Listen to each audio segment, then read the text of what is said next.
تيجي احكي لك عن اقوى سلاح بيستخدم الفتره دي في الماركتينج.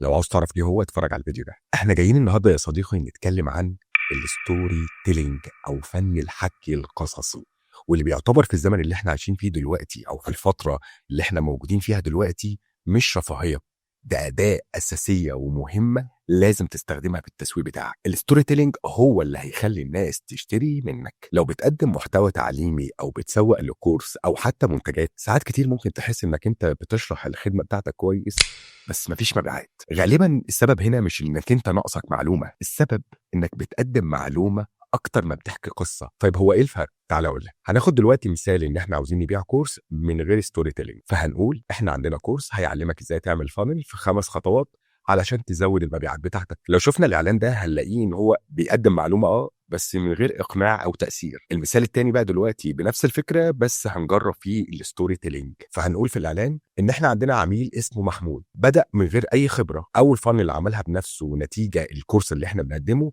جاب له 6 عملاء في اول اسبوع بعد ما طبق الخطوه السحريه اللي احنا بنشرحها في الفيديو الخامس في الدقيقه 12 من الكورس. هنا بقى في مشهد، في شخص حقيقي، في نتيجه وصل لها، في اثبات غير مباشر، والاهم ان في قصه دماغك بتحب تكملها. دراسه من هارفارد بيزنس ريفيو بتقول المخ بيعالج المعلومات المنطقيه في منطقه واحده، لكن لما بيسمع قصه بيتنشط عنده 7 مناطق عصبيه في المخ مع بعض، وده بيزيد من معدل التاثير والانفعال، والاهم اتخاذ القرار. طب ازاي تستخدم الستوري تيلينج صح في المحتوى اللي انت بتقدمه وعمليه البيع اللي انت بتاخدها علشان تبيع منتج او خدمه انت بتقدمها؟ واحد، ابدأ بالموقف قبل ما تقول المعلومه. يعني مثلا بدل ما تقول ان المحتوى المنتظم مهم، قول انا كنت بنزل بوستات كل فتره ومفيش تفاعل لحد ما قررت التزم ب3 بوستات في الاسبوع. 2، استخدم امثله حقيقيه لناس طبقت اللي انت قلته ووصلوا لنتائج حقيقيه ناجحه. 3، خليك جزء من القصه احيانا. لو لقيت ان ده مهم في الرساله التسويقيه بتاعتك، احكي انت مريت بايه، اتعلمت ايه، وقعت فين او غلطت في ايه، قويت نفسك ازاي. قول لي كده في الكومنتات ايه اخر مره حاولت تستخدم قصه في بوست انت كتبته او فيديو حتى انت نشرته وحسيت بفرق في التفاعل والمبيعات للمنتج او الخدمه اللي انت بتقدمها.